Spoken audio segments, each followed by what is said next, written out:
وملائكته يصلون على النبي يا أيها الذين آمنوا صلوا عليه وسلموا تسليما يا اللهم صل على سيدنا مولانا محمد وعلى آل سيدنا مولانا محمد নবীর মায়া ছেড়ে মানুষ কোথায় আছো বুঝি না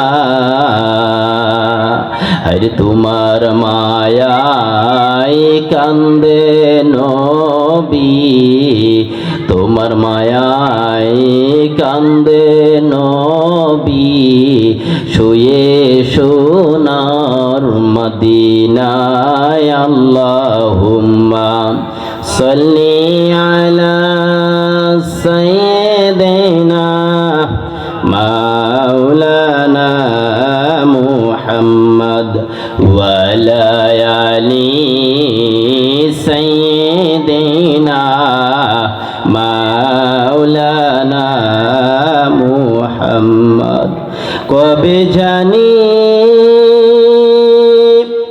ডাক আসিবে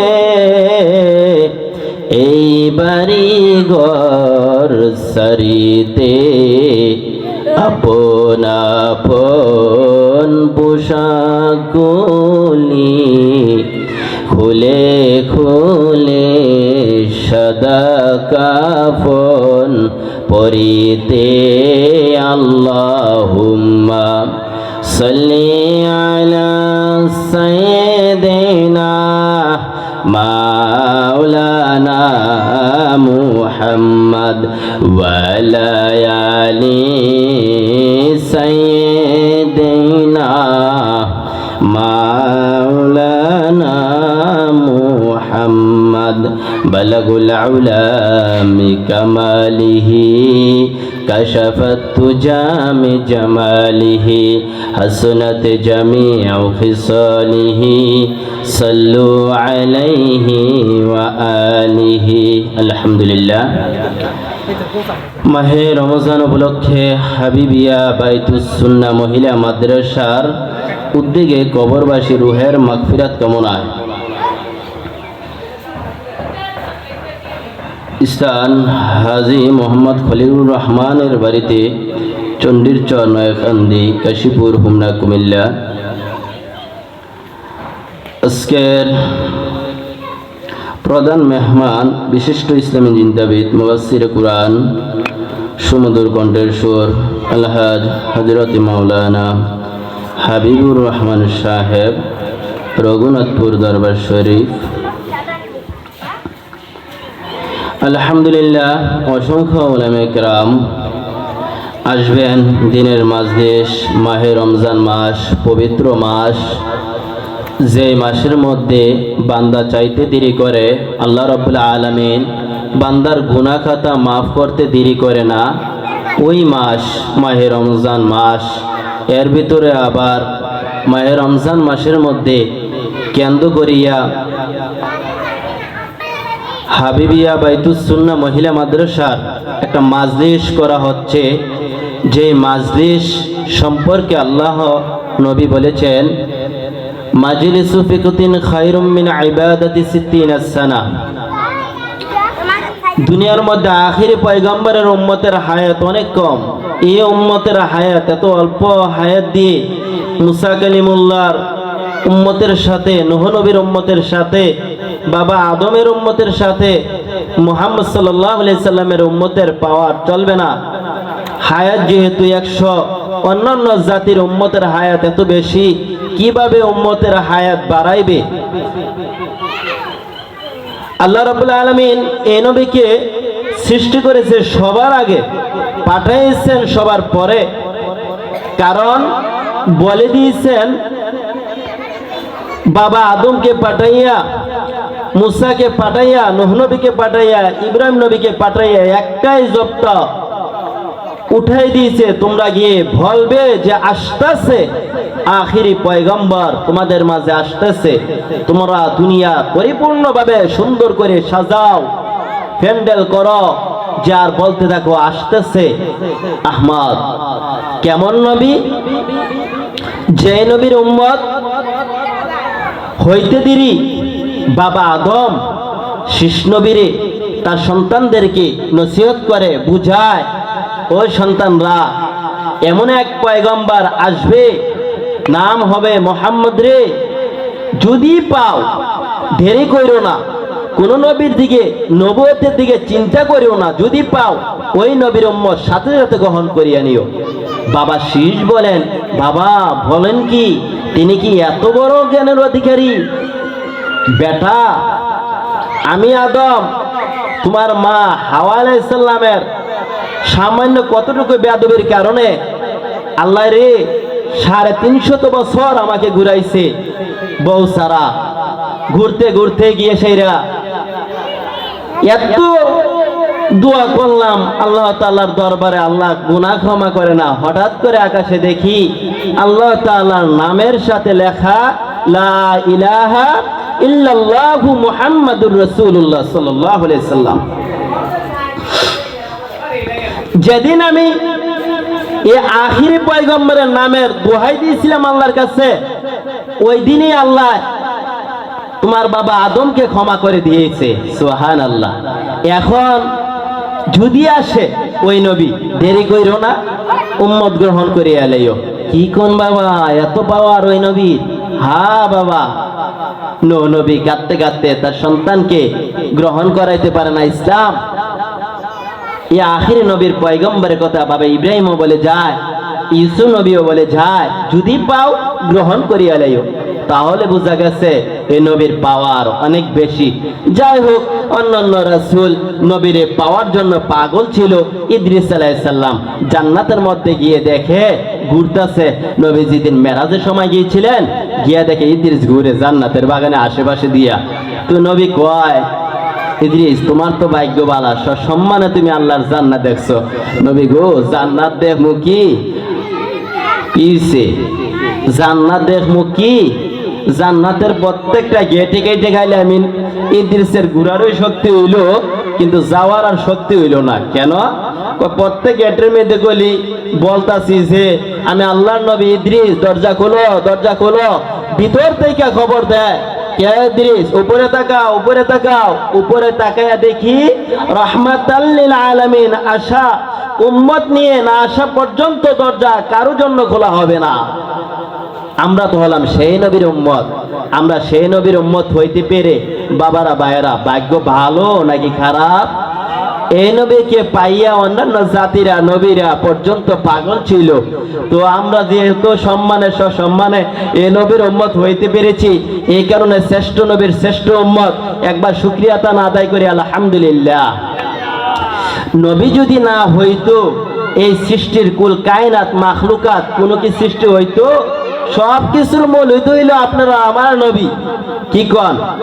আদম পর্যন্ত নবীর দিয়া উসিলা কইরা গুনাহ মাফ করতে পারে বাবা হইয়া, মিয়া আমরা এই নবীর উম্মত হইয়া গুনাহ মাফ করতে পারবো না?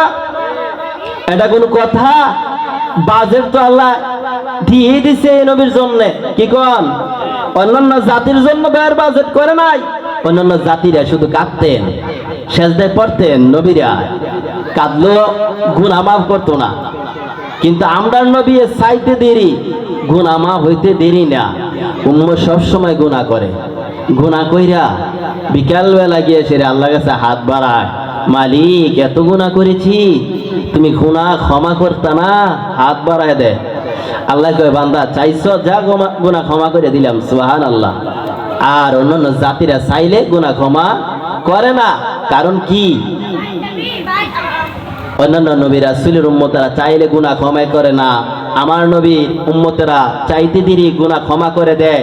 কারণ বুঝতে হবে, নবী 63 বছর জিন্দেগিতে দুনিয়ার মাটিতে কেঁদেছে, এখনো নবী কাঁদে গুনাহগার এতিম উম্মতের জন্য। মা আয়েশা সিদ্দিকা রাদিয়াল্লাহু তাআলা আনহা বলেন, পৃথিবীর মানুষ রে, আমি কার কথা তোমাদের মাঝে বর্ণনা করব? এমন নবী এমন ভাবে কান্না করে রে পৃথিবীর মানুষ। আমি একদিন আমার হুজরার মধ্যে মায়ার নবী দয়ার নবী শুয়েছিলেন, ঘুমিয়েছিলাম। হঠাৎ করে তাকায়া দেখি মায়ার নবী দয়ার নবীকে ঘুমের রজনীর মধ্যে তাকায়া দেখি আল্লাহর বন্ধু সেজদায় পরে কান্না করে। আমি আয়েশা জিজ্ঞাসা করলাম, ইয়া রাসূলুল্লাহ, ইয়া হাবিবাল্লাহ, কার ব্যথায় নবী গো এইভাবে চোখের পানি ছাড়তেছেন আমি জানতে চাই। আমার নবী দুইটা চোখের পানি গাল বেয়ে বেয়ে ছাড়ে, কোনো জবাব দেয় না। মা আয়েশা বলেন, ইয়া রাসূলুল্লাহ, হুজুর কোন ব্যথায় কাঁদেন এইভাবে চোখের পানি ছাড়েন নবী, আমি জানতে চাই। নবী কোনো জবাব দেয় না। দে তো ইয়া রাসূলুল্লাহ, ইয়া হাবিবাল্লাহ, আপনার দুঃখের সাথী, আপনার পাশের সাথী আমি আয়েশা, বলেন কার ব্যথা নিয়ে চোখের পানি ছাড়েন? নবী যখন জবাব দেয় না, আমার নবী মা আয়েশা সিদ্দিকা বলেন, ইয়া রাসূলুল্লাহ, বুঝে ফেলেছি ইয়া রাসূলুল্লাহ, নবী গো জীবনে কোনোদিন একটা নজর বাবা বলে গো মনের স্বাদ ফুরাইতে পারেন নাই। জীবনে কোনোদিন বাবার চেহারাটা পর্যন্ত দেখেন নাই নবী গো। বুঝে ফেলেছি বাবার ব্যথায় বুঝি কান্না করেন। নবী বলেন, আয়েশা রে, না আমি বাবার ব্যথায় কাঁদি না, তাহলে কার ব্যথায় কাঁদেন ইয়া রাসূলুল্লাহ, আমি জানতে চাই। ইয়া রাসূলুল্লাহ যখন জবাব দেয় না, হুজুর বুঝে ফেলেছি জীবনে কোনোদিন মনটা ভরে মা মা বলে না দিতে পারেন নাই নবী গো, মায়ের ব্যথায় বুঝি কান্না করেন। এবার জবাব দেয়, আয়েশা রে, মায়ের ব্যথায় কান্না করি না, তাহলে কার ব্যথায় কাঁদেন? দাদা আব্দুল মুত্তালিব পাশে রাখতেন, যত্ন করতেন। মক্কার কাফের মুশরিকরা যখন আপনাকে আঘাত করত, আব্দুল মুত্তালিব পাশে দাঁড়াইয়া বলতেন, নাতি মুহাম্মদ, কেউ তোমাকে আঘাত করতে পারবে না। আমি মক্কার গর্জিয়াস নেতা খানায় কাবার মুতাওয়াল্লি, কে তোমাকে আঘাত করবে?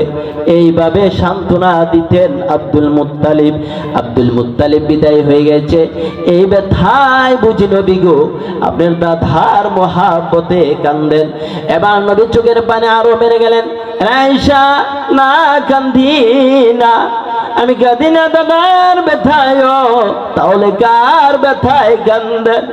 জোর মুখের মধ্যে যখন আবু জাহেল, উতবা, শাইবা, ওয়ালিদরা যখন আপনাকে আঘাত করত, আল্লাহর বন্ধু গো কেউ আপনাকে সাহায্য করার মতো ছিল না।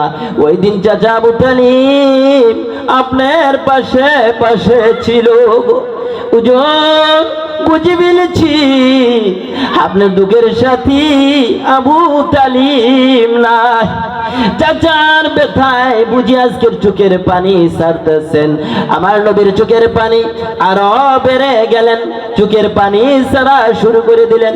রে আয়েশা, আমি বাবার ব্যথায় কাঁদি না, আমি মায়ের ব্যথায় কাঁদি না, আমি দাদার ব্যথায় কাঁদি না রে আয়েশা, আমি চাচার ব্যথায় কাঁদি না, আমি কান্দি রে আমার গুনাহগার এতিম উম্মতের মায়ায়।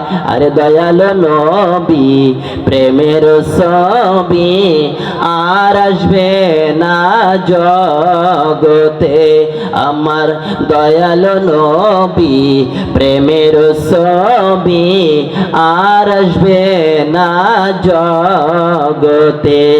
63 সাল জিন্দিগি কাছে বলে উম্মতি, 63 সাল জিন্দিগি কাছে বলে উম্মতি, এখনো কান্দে শুয়ে মদিনাতে আমার, এখনো কান্দে শুয়ে মদিনাতে আমার দয়ালো নবী প্রেমের ছবি আর আসবে না জগতে আমার দয়ালো নবী প্রেমের ছবি আর আসবে না জগতে।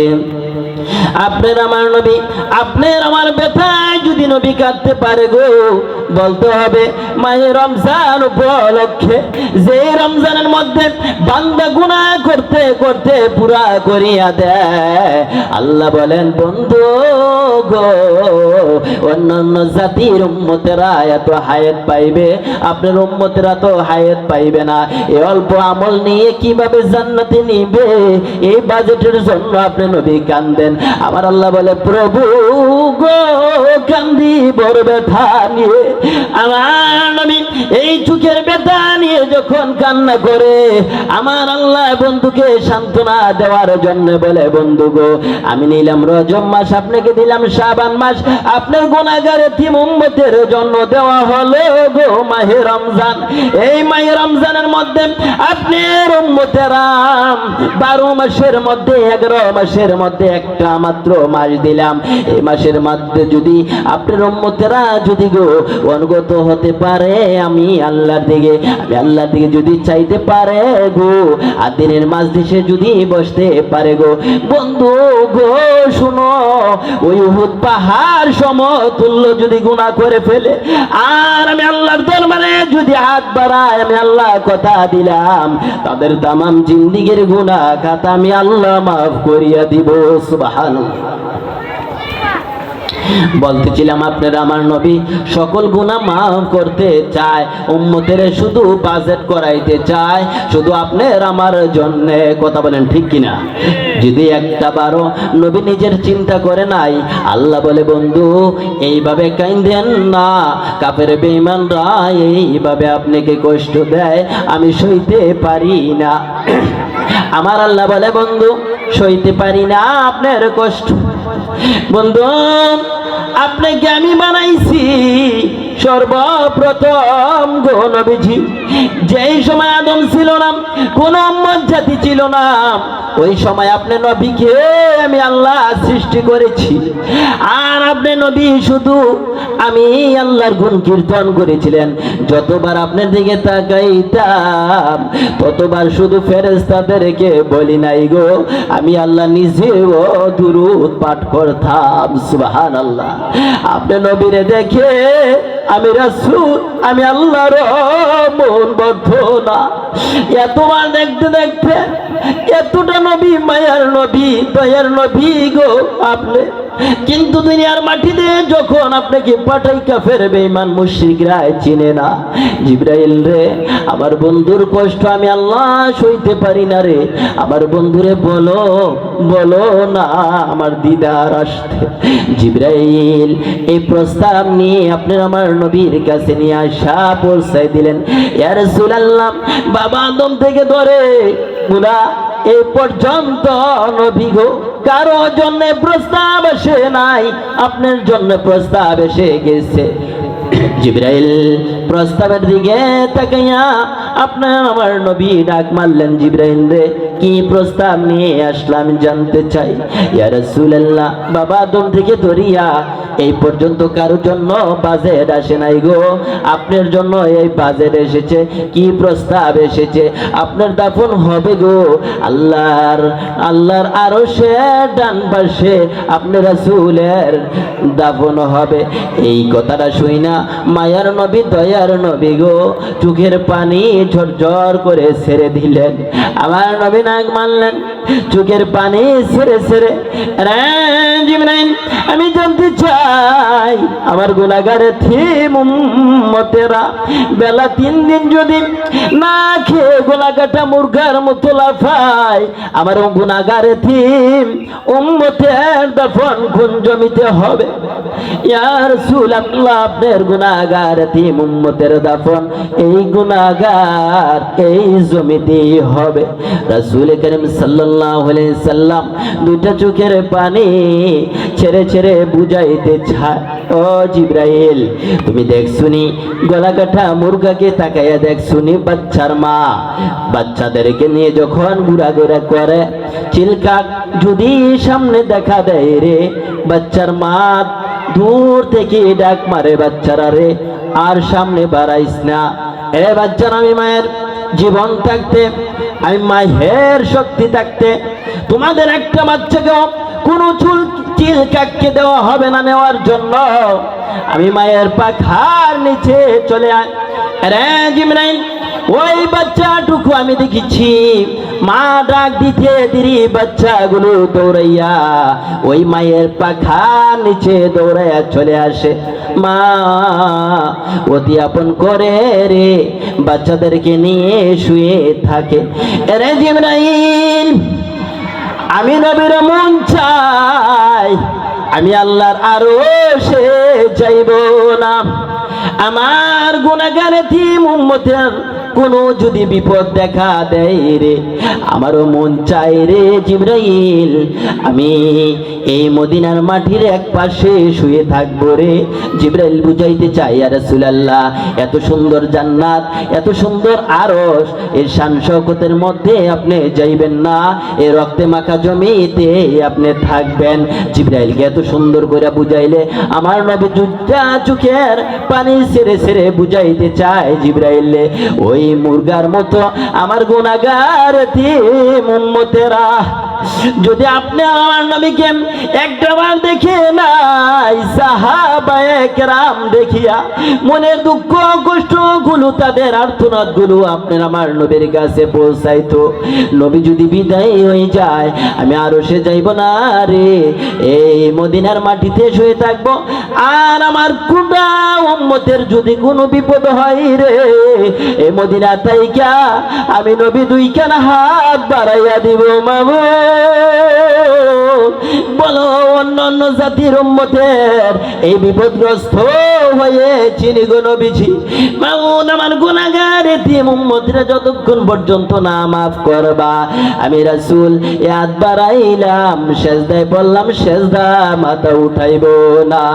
আর উম্মতের কান্ডার নবী রহমতের ভান্ডার, উম্মতের কান্ডার নবী রহমতের ভান্ডার, যাইয়া দেখো মদিনাতে আর কান্দে নবী রওজা পাকে, যাইয়া দেখো মদিনাতে কান্দে নবী রওজা পাকে, মাফ করিয়া দাও গো খুদা উম্মত গুনাহগার, মাফ করিয়া দাও গো খুদা উম্মত গুনাহগার, উম্মতের কান্ডারি নবী রহমতের ভান্ডার, উম্মতের কান্ডারি নবী রহমতের ভান্ডার। যে নবী যাইতে চায় না আপনারা আমার উম্মতের জন্য, গুনাহ মাফের জন্য, উম্মতের কিভাবে মাফ করবে? গুনাহ মাফের জন্য নবী 63 বছর জিন্দেগি দিয়ে দুনিয়ার মাটিতেও নবী কাটছে, এখন রওজায় শুয়ে গেছে, শোয়ার পরও রাসূল করিম সাল্লাল্লাহু আলাইহি সাল্লাম সিজদা করে গুনাহগার আপনারা আমার জন্য নবী শুধু কাঁদতেছে। একটা বারো নবী নিজের চিন্তা নিজের ফিকির নবী করে নাই। এই মাহে রমজান পাওয়ার পরও, রমজানের এত ফজিলত পাওয়ার পরও আমরা নিতে চাই না। আরে ভাই, অন্যান্য জাতির উম্মতেরা এত ন্যাক পাওয়ার পর, এত কান্নার পর, ইয়া আইয়ুহাল্লাযীনা আমানু কুতিবা আলাইকুমুস সিয়ামু কামা কুতিবা আলাল্লাযীনা মিন ক্বাবলিকুম লাআল্লাকুম তাত্তাকুন। এই আয়াতের মধ্যে আল্লাহ রাব্বুল আলামিন বলেন যে, এ হাবিব, আপনি বলেছেন পূর্ববর্তীদের উপর যেমন এই রমজান ফরজ করা হয়েছে, তেমন ভাবে আপনার উম্মতের উপর রমজান ফরজ করা হয়েছে। কিন্তু মনে রাখবেন, অন্যান্য লূত আলাইহিস সালাম তার উম্মতেরা দিনের বেলা তো রমজান রাখছে, রাতের বেলা তো তারা জিহাদ করছে, তারপরে তারা আমলের মধ্যে তেমন আমল অর্জন করতে পারে নাই। আর আপনার উম্মতেরা মাহে রমজানের মধ্যে রোজা রাখবে, তারাবি পড়বে, আর চাইবে 7 দিন রোজা রাখিয়া মাগরিবের সময় সালাসাতু লা তুরাদ্দু দাওয়াতুহুম আস-সাইমু হাত্তা ইফতির। রাসূল কারীম সাল্লাল্লাহু আলাইহি ওয়াসাল্লাম বলছেন, তিন ব্যক্তির দোয়ার মধ্যে এক ব্যক্তির দোয়া অতি তাড়াতাড়ি আল্লাহ রাব্বুল আলামিন কবুল করিয়া নেয়। আর ওই ব্যক্তি হলো মাহে রমাদান মাসের মধ্যে যারা রোজা রাখা আল্লাহর কাছে দোয়া হাত বাড়ায়, প্রভুর কাছে এই দোয়া আল্লাহ কোনোদিন ফেরত দেয় না। সুবহানাল্লাহ। এই বাজেট হলো একমাত্র আখিরি পয়গম্বরের জন্য। এই বাজেট তো অন্যান্য জাতির জন্য না। অন্যান্য জাতিরা তো কাঁদতে কাঁদতে তারা চোখের পানি ছাড়তে ছাড়তে জীবনের গুনাহ মাফ করতে পারে না। কারণ কেন বাজান এই বাজেটটা করা হয়েছে? এই বাজেটটা করা হয়েছে একমাত্র নবী দুনিয়ার মাটিতেও নবী কাঁদলো। কাফের বেঈমান মুশরিকদের অত্যাচারে নবী যার কাছে যাইতো তারাই আঘাত করতো কাফেররা। তখন নবী এত অত্যাচারিত আর পরও রাসূল ইসলামটা দিয়ে গেল, এখন শুয়ে গেল, তারপরে উম্মতের মায়া নবী কাঁদতেছে মদিনা শুয়ে। আল্লাহ কিভাবে বাজেটটা ফিরাইবে? এই কারণে বান্দা যখন হাত বাড়ায় আল্লাহ এই বাজেট আর ফিরায় নাকি? চাইতে দেরি আল্লাহ কয় চাহ গুনাহ মাফ করে দিলাম। যেমন বাবা মায়ের 5টা ছেলে হইলে 5 নাম্বার ছেলেরা একটু বেশি আবদার করে বাবা মায়ের কাছে, বড় ছেলেটা তেমন আবদার করতে পারে না, যা মেজু ছেলেটাও পারে না।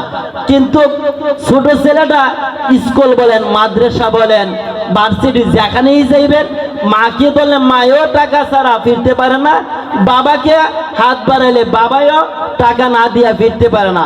বড় ভাই বলেন বোন বলেন একই, টাকা দিতেই হবে না সুরবান্দা, টাকা দিতেই হয়।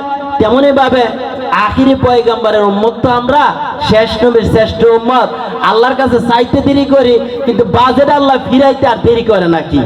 কারণ আখিরি শেষ তো, তারা দিয়ে আল্লাহ শেষ খেলাটা খেলবেন।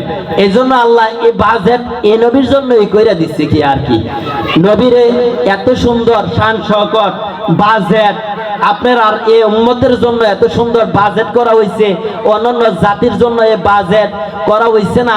বিদায় বুঝতে হবে নবীকে রহমত হিসাবে দুনিয়াতে প্রেরণ করা হয়েছে। রহমত ব্যতীত এই বাজেট অন্যান্য জাতির জন্য করা হয় নাই। সুবহানাল্লাহ।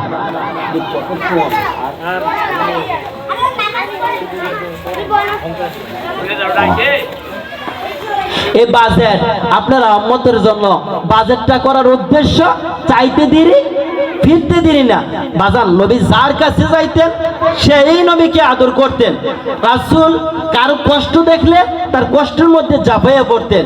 কাউ একটা মাটির বোঝা নিতেছে, মাথায় উঠাইতে পারে না, রাসূলের সুন্নত হলো তার মাটির বোঝাটা উঠাই দেওয়াতি। কেউ আঘাত করছে তাকে ফিরে আঘাত করা রাসূলের আদর্শ ছিল না। আর আমরার আদর্শ হইল কেউ আঘাত করছে ফিরাইয়া দুলছে ফিরা দেওয়া। কি বলেন ঠিক না? কিন্তু রাসূলের আদর্শের মধ্যে এটা ছিল না। রাসূল পাকপাখিলিরা কোনো অন্যায়, পাকপাখিলিরার কোন সমস্যা হলো রাসূলের কাছে গেলে তাদের সমস্যা দূর হইতো রাসূলের কাছে গেলে। এই বাজেট রাসূলের ছিল, খাস উম্মতের ছিল। আজ তো সোনার বাংলাদেশের মধ্যে মুসলমানরা তো খুব শান্তিতে আছে, শান্তিতে থাকার পরে শান্তি পায় না। মা মহিলারা সম্মান ছিল না, সম্মান দেওয়া হয়েছে রাসূলের কারণে। কিন্তু সম্মান তো ওই বোঝাই তো রাখতেও রাজি নয়। ইসলামটা বাবা কোনোদিন এইভাবে আসে নাই। ইসলাম এসেছে পানির ন্যায় নয়, ইসলাম এসেছে রক্তের বিনিময়। আজ আমরা ওই ইসলামকে কদর করতে জানি না, করতে পারি না। ইন্নাদ-দীনা ইনদাল্লাহিল ইসলাম, ইসলাম হলো শান্তি। শান্তি কোনোদিন এইভাবে আসে নাই। আসছে কোনোদিন ইসলাম এইভাবে আসে নাই। ইসলাম আসছে একমাত্র রক্তের বিনিময়। কিভাবে আসছে? রাসূল করিম সাল্লাল্লাহু আলাইহি সাল্লামের পাশে যেদিন হযরতে আবু বকর সিদ্দিক রাদিয়াল্লাহু তাআলা আনহু ইসলাম গ্রহণ করেছিলেন, ধনাঢ্যর মধ্যে একজন ছিলেন আবু বকর। আবু বকর যেদিন ইসলাম ধর্ম, ইন্নাদ-দীনা ইনদাল্লাহিল ইসলাম, আপনার আমার নবী যেদিন ইসলাম ধর্ম শান্তি বুঝাইতে গিয়েছিলেন গো, ইসলাম শান্তি, ইসলাম ব্যতীত অন্য কোনো শান্তি নাই। এই শান্তির ধর্মটা পৌঁছাইতে গেলে আবু বকর লাব্বাইক বলে ইয়া রাসূলুল্লাহ ইসলাম ধর্ম গ্রহণ করেছেন। দৌড়ে চলে গেলেন বাড়ির মধ্যে। মায়ের কাছে বলার কারণে মা অতি খুশি হইবেন বিদায় বলছিলেন, কিন্তু তাকে দেখে মা খুশি না, মা বড় রাগান্বিত হয়ে গেলেন। মা, আমি মুহাম্মদের কাছে আমি ইসলাম ধর্ম গ্রহণ করেছি। মা, ইসলামের মধ্যে এত শান্তি, অন্য অন্য ধর্মের মধ্যে এত শান্তি আমরা পাই নাই। এই কথাটা শুনি না, মা তো ওই সময় বিধর্মী। মা বলেন, কি বলে আবু বকর, তুমি ইসলাম ধর্ম গ্রহণ করেছ? আমাদের ধর্ম, আমাদের বাবা মায়ের ধর্মের মধ্যে তুমি চুলকানি ধরে দিয়েছ, বড় অন্যায় করে ফেলছো। মক্কার যুবকেরা, মক্কার পুরুষেরা, আয় আবু বকরকে যত শায়েস্তা করতে পারো তোমরা শায়েস্তা করো, আঘাত করতে পারো আঘাত করো। একটু পরে তাকায় দেখা যায় শত কাফের বেঈমান মুশরিকরা আয়েশা হযরতে আবু বকর সিদ্দিককে রাদিয়াল্লাহু তাআলা আনহুকে এমন ভাবে আঘাত করা শুরু করলেন, আঘাত করা শুরু করলেন। আবু বকরের মা বারে বারে ডাক দিয়া বলে, ও কাফেররা, মারতে মার, যত পারো তত মার, যতক্ষণ পর্যন্ত আমার ছেলে আবু বকর ইসলাম ধর্ম গ্রহণ না করবে রে, ইসলাম থেকে বিমুখ না হবে রে, ততক্ষণ পর্যন্ত মারতে থাক, মারতে থাক। আবু বকর বলেন, ও মা, আজকে নিজের সন্তানকে পর্যন্ত আঘাত করাও কাফের বেঈমানদেরকে দিয়ে গো, যেই নবীর মুখ থেকে কালিমা গ্রহণ করেছি, যত আঘাত করো আমি আবু বকর ছাড়ব না দিন গো। আঘাত করতে করতে জ্ঞান হারিয়ে ফেললেন আবু বকর। যখন তাকাইয়া দেখে মা আমকর বুঝয় আর বাঁচবে না, তখন ডাক মারলেন, ও মক্কার কাফেররা, মারিস না আমার বাবা আবু বকরকে, আর আঘাত করিস না। মন বলে আবু বকর আর থাকবে না, বিদায় করে দিলেন আবু বকরকে। আবু বকর কিছুক্ষণ পরে গভীর রজনীতে জ্ঞান ফিরলেন। আবু বকরকে মা পানি দিয়ে বুঝাই দিচ্ছে, বাবা ইসলাম ধর্ম গ্রহণ কর, পানি খা। আবু বকর বলে, মা, যেই নবী ধর্ম গ্রহণ করার কারণে গো আমি আবু বকরের এত আঘাত করতে হয়, আঘাতে রক্ত জড়াইতে হয়, ওই নবীকে না দেখা পর্যন্ত আমি আবু বকর পানি খাইব না। কি আদর্শ ছিলেন আবু বকরের। সকালবেলা বিদায় হয়ে গেলেন রাসূল করিম সাল্লাল্লাহু আলাইহি সাল্লামের কাছে। আবু বকরের অবস্থা দেখে রাসূল করিম সাল্লাল্লাহু আলাইহি সাল্লাম ডাক মারলেন, আবু বকর, এত আঘাত কেন? হুজুর, আর মা আমাকে আঘাত করছে মক্কার মানুষদেরকে, কাফেরদেরকে দিয়ে। কেন? ইসলাম ধর্ম গ্রহণ করার জন্য। আমার নবী বলেন, আবু বকর, মা আঘাত করলে কোনোদিন এই বিচার আমি রাসূল করি না। ইয়া রাসূলুল্লাহ, আমি মা আঘাত করছে বিচারের জন্য আপনার দরবারে হাজির হই নাই, একটা বিচারের জন্য হাজির হয়েছি গো, আমার মায়ের জন্য একটু দোয়া করবেন। ঠিক আছে, দোয়ার মধ্যে পাঠিয়ে দিলেন আমার নবীকে। এদিক দিয়ে আবু বকর দৌড়াইয়া মায়ের কাছে আসতেছে আর বলতেছে, না জানি মায়ের নবীর দোয়া আগে যায় নাকি আমি আবু বকরের দৌড়ের পাওয়ার বেশি দেখতে চাই। দৌড়াইয়া কাছে যাইতে যাইতে গিয়া দেখে বাড়ির গেটের মধ্যে ডাক মারলেন, মা, মা গো, আমি আবু বকর আসছি, দরজা খুলো। ভিতর থেকে মা জবাব দেয়, বাবা আবু বকর, একটু দাঁড়াও বাবা, একটু দাঁড়াও, একটু দাঁড়াও। আজকের এই জমানের কথা দ্বারা বোঝা যায়, আবু বকর বলেন, মায়ের কণ্ঠ দ্বারা বোঝা যায় আমার মা বুঝি আমার আবু বকরের আসার আগে রাসূলের দোয়া কবুল হয়ে গেছে। একটু দাঁড়াও, কাপড়টা পাল্টাইতাছি, গোসল করতাছি। কাপড়টা পাল্টাই ডাক মারলেন, ও বাবা আবু বকর, তোমাকে আঘাত করেছি, আমি মা বড় ভুল করে ফেলেছি বাবারে। তুমি ইসলাম ধর্ম গ্রহণ করেছো যে নবীর কাছে, ইসলাম তো খুব সুন্দর শান্তি, আমি ভুল করেছি, আমি মাকেও নিয়ে যাও তোমার নবীর দরবারে। এইভাবে ইসলাম কোনোদিন আসে নাই, রক্তের বিনিময়ে ইসলাম দান হয়েছে। ইসলাম কোনোদিন কেটে খাওয়ার মতো আসে নাই গো। ইসলাম এসেছে রক্তের বিনিময়, অথচ আমরা ইসলামের অনুযায়ী চলতে চাই না, ইসলামের শান্তি নিতে চাই না, শুধু বেগানার মধ্যে ঢুকে যাই। পাই না রাসূলের আদর্শ ঢুকতে, পারলাম না আজকে বাবাকে সম্মান করতে, পারলাম না আজকে মাকে সম্মান করতে। যদি পারতাম আদর্শের মধ্যে ঢুকতে, তাহলে আজকে বিশ্ব মুসলমান বিশ্ব জায়গায় মায়ের খাইতো না। কথা বলেন ঠিক কিনা? একটাই উদ্দেশ্য, রাসূলের আদর্শ আমাদের বাস্তবায়ন করতে হবে, রাসূলের আদর্শের মধ্যে আমরা ঢুকতে হবে। আল্লাহ রাব্বুল আলামিন প্রত্যেকটা মুসলিমকে উম্মাহকে হক পথে চলার তৌফিক দান করুক। সকলে বলুন আমিন।